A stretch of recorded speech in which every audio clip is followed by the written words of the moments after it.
right, thank you everyone for joining us at the Staking Summit. My name is Jordan Andrews, and I'm thrilled to be joining this and moderating this panel today. I recently joined Consensus as an ecosystem manager at MetaMask, where I'm managing our top EVM DApp partners and lead go-to-market strategies for MetaMask connectivity products like MetaMask SDK and MetaMask Smart Accounts. Reach out if you're looking to get in touch with MetaMask or Consensus, and I'm happy to point you in the right direction. So our panel topic is Beyond Payments, Stablecoins as an Appchain standard. Stablecoins already dominate crypto usage, but imagine entire chains, appchains, built around them as the core standard. We'll dive into the evolution of stablecoin native networks, the infrastructure challenges for optimizing money, algorithmic stability, collateralized yield, regulatory hurdles, multi-chain interoperability, innovative designs driving reliability and adoption, and so on. Joining me are three incredible experts in this space. So we'll start with intros. Could each of you please share just down the line a bit about yourself, your role, and what your company and products do? Sure, happy to start. Jacob Laufer, I'm the Chief Growth Officer at M0. At M0, we are building the universal stablecoin platform for builders. Hey everybody, my name is Benjamin. I'm the founder of CAP.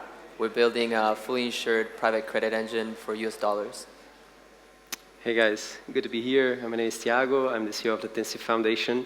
And Tanssi is a protocol that helps projects to launch their own layer ones. And we use risk-taken assets to just create economic security in a shared environment so they don't need to go out and just take care of this by themselves. We just help them to launch their chains. Awesome. So fantastic intros and very helpful context. So thank you all. Now, we'll jump into the discussion. So for the first question, stablecoins have moved beyond simple payments to become foundational in DeFi and beyond. So this is for everyone on the panel. What do you see as the key advantages for designing app chains specifically around stablecoins as a standard, rather than just treating them as another asset on general purpose chains? Can I start? Yeah, I think we saw recently a lot of movements around this, right? So recently it was announced the Arc chain by Circle. Also Stripe is launching their chain. Google Cloud also launching a payments chain. I think it's a very interesting time, and eventually I saw some people calling that in crypto Twitter the layer one rebirth or layer one spring or something. But yeah, it's interesting, right? The degree of customizability that you have when you launch your own chain is just, it doesn't compare to having either launching on a shared layer one, like Ethereum, Solana, whatever, or even launching a roll-up, right? So in the case of Circle, like they implemented, for instance, the USDC as a gas token for the chain, which is super interesting. That just creates another use case for a stablecoin, right? That's something that you can do with other tech stacks, but it's just not straightforward, right? So it demands a lot of extra work to do that. And I think we are starting to see some cool ideas coming from these independent layer ones, especially the ones focused on payments, stablecoins. In Tanssi, we have a big client that's Wirex, and they are also thinking about super interesting things we still didn't disclose. But the flexibility that you have both in the engineering side, but also like on the whole governance side of things, that's really unparalleled if you have your own app chain, your own layer one, your own AVS or your own network in Symbiotic. Really like in some cases these are different words for the same thing depending on the use case, right? So it's really interesting to see like this whole new movement. Of course, like not all the teams they can afford to have all the investments necessary to launch their own chains, and that's actually why we decided to build Tanssi, right? So we have this very streamlined process to launch within a few minutes, this very customizable, very scalable architecture. And I'm based in Brazil, and we eventually became very popular in Brazil. And we are seeing a lot of cool stuff being built, not only on the stablecoin side in payments, but also in RWA in general. And multiple times just combining all these concepts in interesting things. So I think we're going to talk a little bit more about use cases down the road, but yeah, that's my take. I mean, from our perspective, I think it's more about like a business focus. All of these like stablecoin chains that are popping up, don't really have much of a tech moat. I think it's more like the partnerships they're able to close. And I wouldn't say like the latest wave has achieved anything that previous stablecoin chains haven't already gotten. So like people forget Gnosis chain is like a stablecoin chain. They've been using XDAI as their gas for a long time, and they have an amazing sort of payments infrastructure set up in Europe through their partnerships with traditional companies. They're doing great, but it's merely like a business focus, because if you launch a chain and it's general purpose and it's an L2, you're kind of all over the place. You're doing DeFi, you're doing consumer. And so I think, yeah, purely if you can just focus on one thing and you say you're focusing on stablecoins, maybe you can do better than if you were just trying to do everything. Yeah, I think you made an interesting point about the tech moat. I think today, right, as we see in some of these launches, as you noted, well, not all of them have launched, but Arc and Tempo and Plasma and Stable, these are all coming to market now. They're not necessarily differentiated from a tech perspective today, but I think now they all have the design space and like room to play around with all this like innovations around privacy and payment channels. Of course, Lightning Network also was kind of like the OG in that.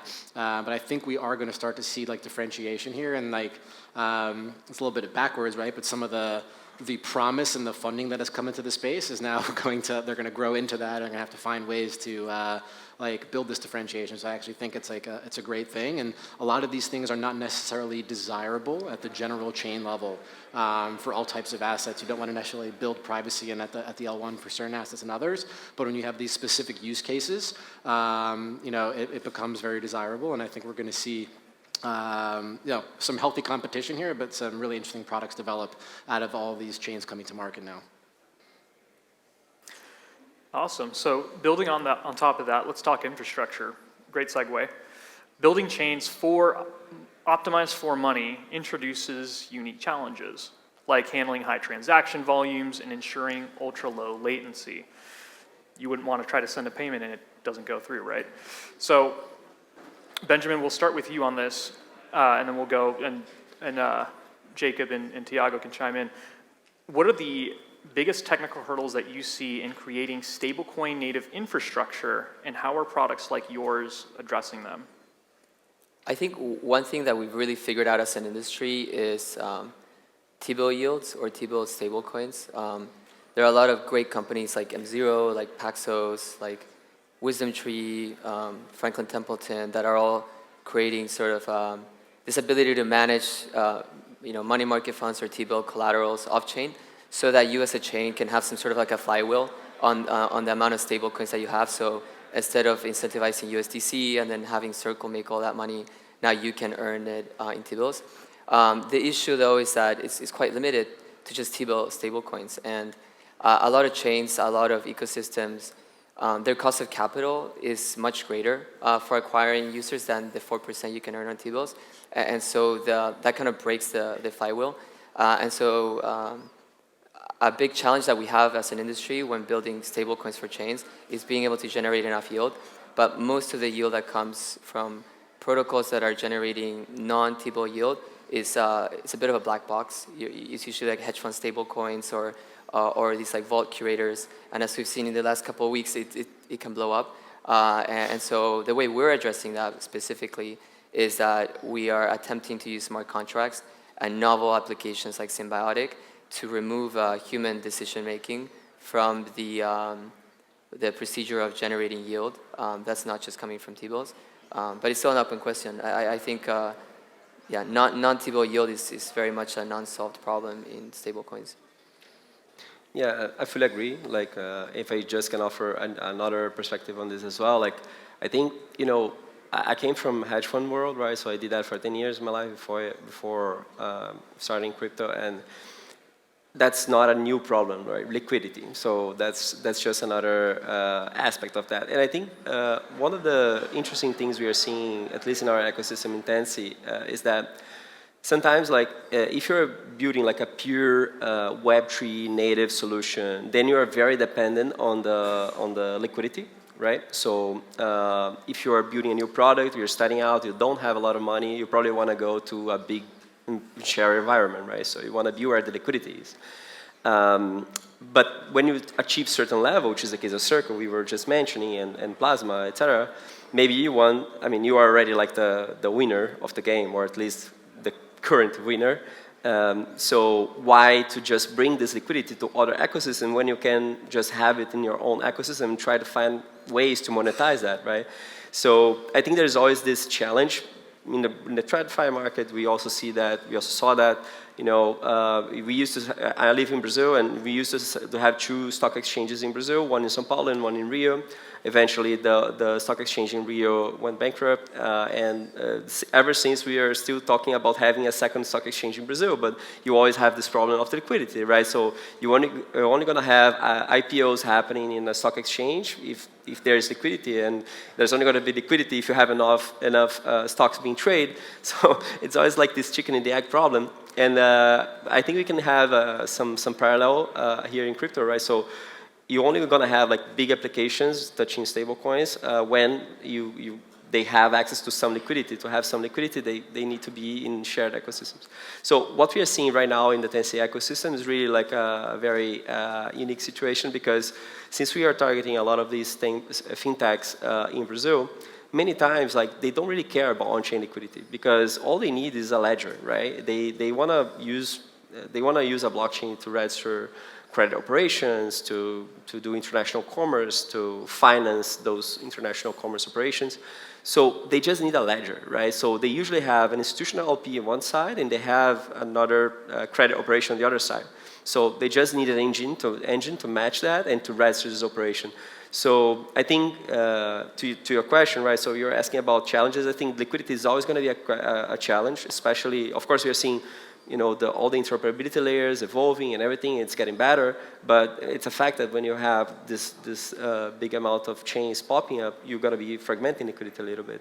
But on the other side, you have these small fintechs that don't actually need the on-chain liquidity. They are bringing new liquidity on-chain, and this interoperability actually acts the other way around, right? So it tends to distribute to other ecosystems as well. Yeah, I mean, we spend a lot of time talking to partners and about these infrastructure needs. This is, you know, really the core of what we do. I think we talked a lot about liquidity already, and I think, interestingly, I do think that you're right about the on-chain versus off-chain piece for certain use cases. Mm-hmm. I do think there's a very interesting world in which we have these parallel systems of on-chain and off-chain clearing, and part of what we're trying to build at M0 is an on-chain clearinghouse between all these various stablecoins, so that each use case can own the economics of the distribution that they're doing, but also maintain interoperability to avoid like the cold start problem with liquidity. I think the other 2 key challenges that we see on the infrastructure side, this is kind of like getting a little bit in the weeds, but I think like in talking to people has like resonated a lot, is, you know, now that we're generating all this yield on chain for these stablecoins and these use cases, is how do we reconcile and do the accounting for all this in a transparent and fully on-chain manner? And so this is like an area that we've spent a very long time developing a full protocol to handle, in which we can do real-time accounting on-chain. So even if your stablecoin is holding a balance for 30 seconds, you have a real-time accrual and that yield goes straight to you, rather than doing a reconciliation at month end and receiving a check at the end of the month. It's a really major paradigm shift for like high-velocity use cases.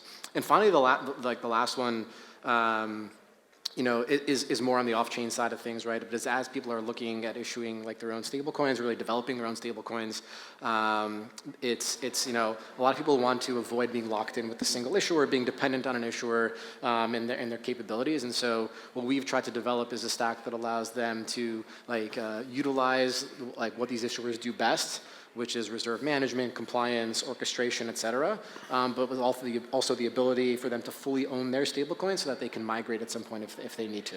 So I think it's those 3 across like the issuance menu, liquidity, and on-chain accounting is kind of the big infrastructure themes that we see. Awesome. Well, very well said, and maybe one of the reasons why MetaMask went with them USD stablecoin using M0 and Bridge.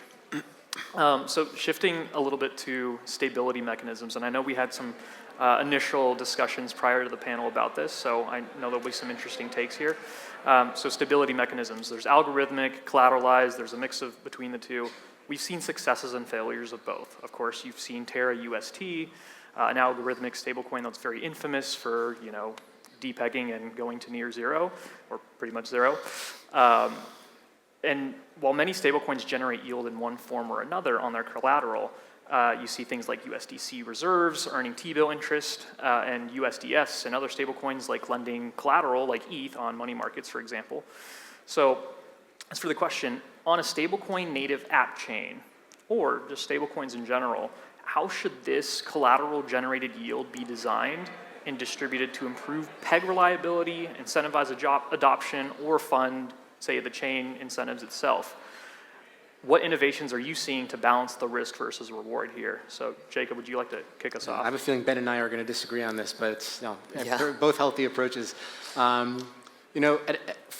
at least the stablecoins that we build, and then we try to when we're providing advice to builders, is that we try to index very heavily on solvency, right? And so we very much are focused on straight T-bill yield. Now, there are ways to gamify the go-to-market with these kind of programs in order to increase the end yield that's going to a certain subset of users. This is kind of like a seniorage model, and even in T-bill backed use case, Athena is one of the big progenitors of this, of incentivizing an unstaked version and a staked version in order to concentrate yield in one place. And we see that as a way to still use T-bill build as T-bill yield as a backing, but increase yields. And so I think there's ways to get creative with this. And then there's the second layer where, again, just maintaining a very simple base layer, but then allowing users to opt into other use cases that can generate yield, when this is lending and other use cases, right? It's kind of separating those out into its component parts versus building a unified system, maybe like CAP is doing. And there's not one approach better than the other, right? But there's one is, bifurcating and one is unifying, right? And there's different risk profiles and pros and cons to each. Yeah, I think there's two parts to this. There's the collateral management, and then there's the way you generate yield. For the most part, algorithmic stablecoins are discredited because if you want to have a scalable stablecoin that people will trust, it needs to be backed by US dollars and nothing else. And so that's why the largest stablecoin in the world is Tether, and it's hopefully backed by dollars. And USDC, which I think we all know is backed by dollars. So that's where we start. And at CAP, we don't necessarily want a startup managing the reserves, and that's why we delegate that responsibility to regulated institutions. So Franklin Templeton, WisdomTree, BlackRock, they're the ones that manage our reserves instead, because I think they've been able to do that very well for decades with their money market funds. Then on the generation of yield, if you look at yield-bearing stablecoins that give yield to users today, the largest ones are non-T-bill yield-bearing stablecoins. So Athena and Sky or /MakerDAO are by far the largest. Nobody comes close. And the thing that shows is that if people are coming on-chain for yield, they're going to want something more than just 1% over the consumer index, like inflation index, right? Because otherwise they could just go to Robinhood, they could go to Wealthfront. And so I think what we're trying to do is how can we give you marginal yield on top of that without introducing all these different risks that you see at the hedge fund stablecoins. But I think that it is definitely a solvable problem, especially thanks to Symbiotic is one of the sponsors of this kind of summit. They allow you to kind of coordinate human activity in a way that creates guarantees. And so I can tell one of my users that's holding USD or our deposits that you will earn yield and you won't lose your money because Symbiotic will slash somebody if you're going to lose money. And I think those sort of strong guarantees can get a lot of users onboarded in a way that we haven't seen before with all these hedge fund stablecoins.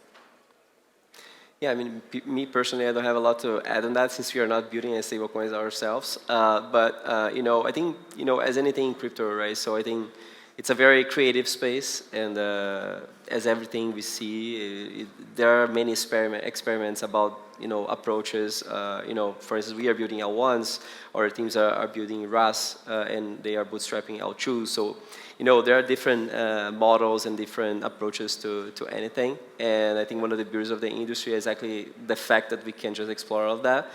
I think like I would agree though that maybe the real challenge is not really like that, but like how to get like extra yield on top of that, because that's really like if you can not only get extra yield but also like distributing this yield, which in some countries is even a regulatory challenge, right? So in some places it's just not possible to do that. So I would say the next frontier, next big challenge is like how to have like a more homogeneous way to just distribute this yield, because that's really like the trend, although the biggest ones are not doing that currently. But I think that's really the challenge, right? So how to get like linear way to distribute it and obtaining, of course, the biggest yield possible in a risk-adjusted way.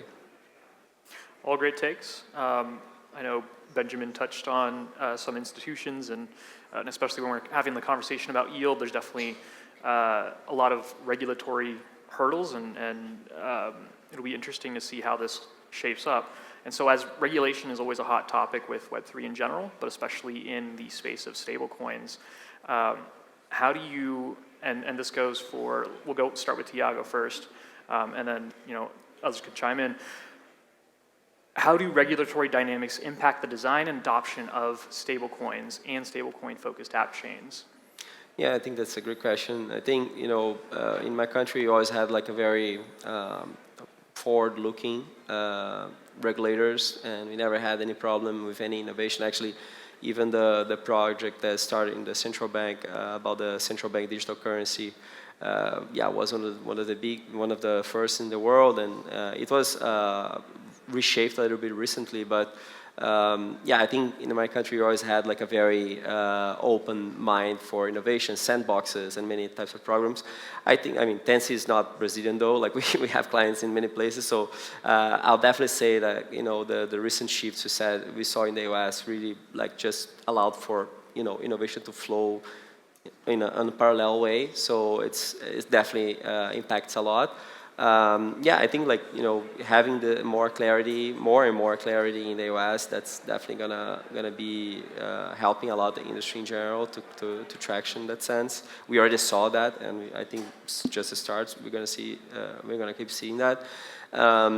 If I can offer also like a point of view from someone that's not based in a very developed country, I think like the emerging markets, they tend to follow like the bigger nations and more wealthy nations, right? So I think when you have such an open environment, or at least regulators working in a positive way like we saw in the US, I think this not only helps the local market in the US and the global market that touches dollars, but also like the local projects as well, because then local regulators, they just feel like more open to take some risks in places that before they didn't, right? So I think it's all positive so far. Let's see how it keeps developing, but I think so far so good. Also worth mention Mika as well. So I think that was a big mark as well in Europe. So I think things are evolving, and happy to see that. Actually, in this institutional / regulatory side, I think we are really on the sweet spot in the industry. Like we never have been in a better place, I would say. Brazil's been amazing. I think you guys have always been on top of regulations and with PICs and everything. Yeah. Definitely ahead of everybody else in the world. But the US is the biggest market, the biggest regulator. Like I'm originally from Chile. If Chile passes a new law for crypto, nobody really cares, right? But like, to be honest, right? But if the SEC changes their mind about tokens, it's a completely different world. And the reason is because of institutional buy-in, right? If we want to have adoption of our, like smart contract infrastructure that we're building, we need institutions that have all of the users that are using finance to come on chain and start interacting with our smart contracts. And now with a shift in regulations, we've started to see that. For example, CAP, we're a private credit market. We need the likes of Susquehanna, IMC, flow traders. We need them to come and source loans from our smart contracts, which if I had asked them a year ago, they would just laughed in my face, right? But now they're all doing it. And it's because they have regulatory clarity. And so, very excited to see this new cycle that we've seen. A lot of collaboration between protocols like ours and institutions coming in that recognize the value of what we're building. Yeah, I would just add, regulation plays a massive role in what we do. I mean, when M0 started, I'm glad you went first because I don't know when the Chilean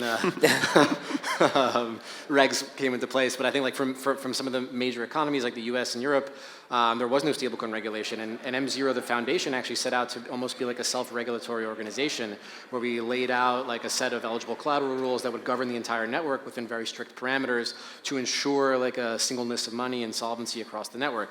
But now that we have a lot of these large economies leading the way with regulation, it's been fantastic in the sense that, it's de-risked institutions coming into the space, and now we are kind of shaping our like self-regulatory model to like meet these standards as well, and we actually were pretty like on par with them already.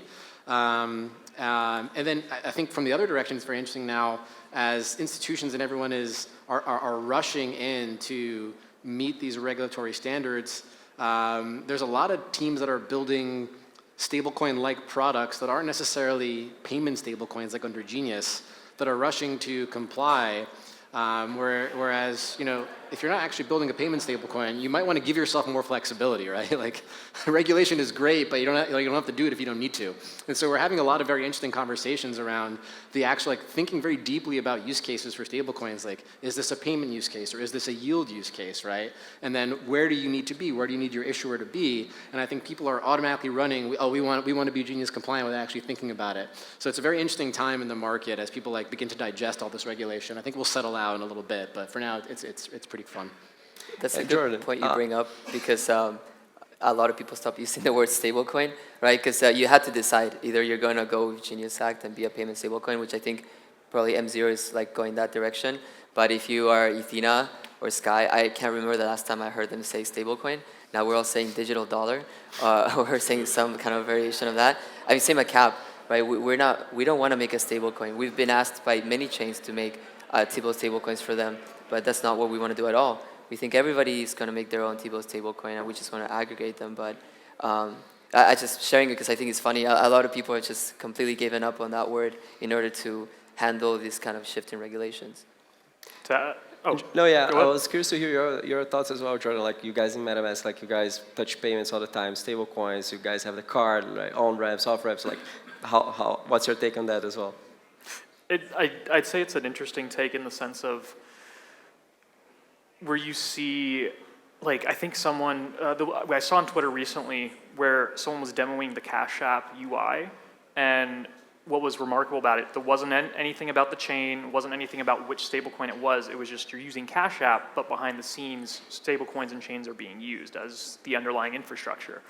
And so I think as market leaders and as larger incumbents from the Web 2 payment rail space are coming in and doing that, we're going to start to pick up on that sort of trend, and the space is slowly evolving. Like you said, with you didn't remember the last time these teams mentioned the word stablecoins, and they're starting to use digital dollar, right? And so we're moving and converging towards a space where regular people outside of the industry are going to understand what these terms are, and we're all talking on the same level playing field. And blockchain and all of the other Web3 companies that are building this infrastructure are actually going to be that underlying infrastructure.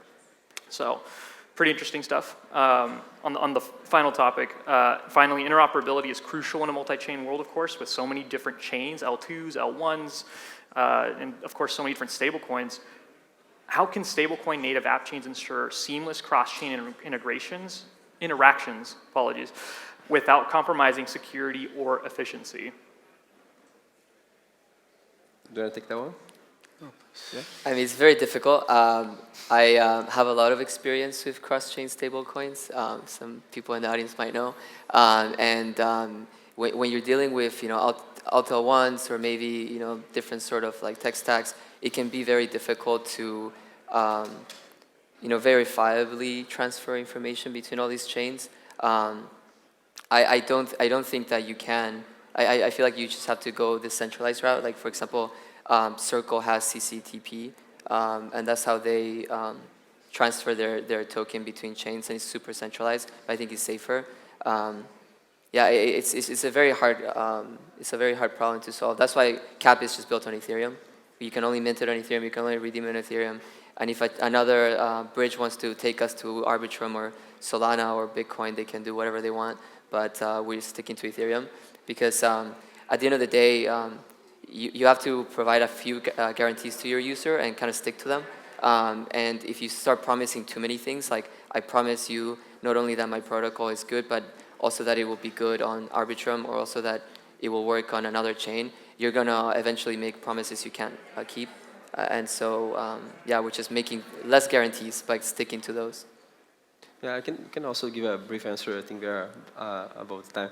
But yeah, so for us, like, think of what we are doing in Tanssi, right? So we are actually launching new chains every week, right? So the first problem that we had to tackle is like how these chains would be interacting to each other. Also because to be the chain responsible for the block production of the other chains, we also need to communicate, exchange messages, and that was a kind of a canonical problem for us. And we have like our own version of IBC or XCMP, like in Polkadot. So it's an interoperability layer that makes all the chains talk to each other and exchange messages, exchange assets, and everything. Then there's also another problem that's like, okay, that's great, but like, how do I connect to the other side, to the outside, right? So we have our own implementation of Snowbridge, so we can easily connect to Ethereum, because also we source economic security from Ethereum. So we also need to connect our own chain to Ethereum. And we offer this also to our ecosystem partners. I think, like, you know, we are seeing a lot of progress being done in this interoperability side. I think there's still a lot of UX to be designed, UI to be improved. And now we are working also with other integrations as well, Layer 0 and others. So I think, you know, there's always a lot to cover. But yeah, I mean, M0 guys, I think you guys made a great job in the interoperability side. I'm a big fan of you, and like the way you create this kind of fungibility between the stablecoins. I think that's super clever, and that's exactly like the type of UI we need in the industry more, right? So you launch different chains, and they are by default like interoperable to each other. So that's super cool, without like taking care of yourself of this integration. So yeah, super. This is a very complex topic, above my pay grade, I would say, the cross-chain security. All right, so as we are at time, does anyone have any final thoughts before we wrap up? Yeah, I mean, I can just thanks everybody. Like, we shout out to our community as well. I think you know, we are really in an exciting time in the industry. There's a lot of pessimism out there, but I would just say, like, guys, keep hodling. And yeah, I think great times are yet to come. We have cool stuff being cooked in Tanssi, a lot of chains coming to life in the next few weeks. We are launching a new campaign with our community as well. We already are talking about the early access, and we're going to be actually launching very soon. So yeah, a lot of cool stuff being cooked. And no final words from me. No, I would just say that we're really excited about, you know, not just, I wouldn't go beyond payments. We're excited about payments too, but also app chains as a use case. And if you're building an app chain and you want to think about doing your own stablecoin, please come talk to me. Awesome. Well, please reach out to any of the panelists or myself if you're interested in connecting with any of our products or our companies, or just connecting with us to say hi and chat. But again, big thank you to all on the panel, and a big thank you to everyone in the audience. Thiago, Benjamin, Jacob, thank you for all sharing your expertise. And thanks for the organizers of Staking Summit and putting this all together. So yeah, feel free to connect with us afterward and enjoy the rest of the Staking Summit.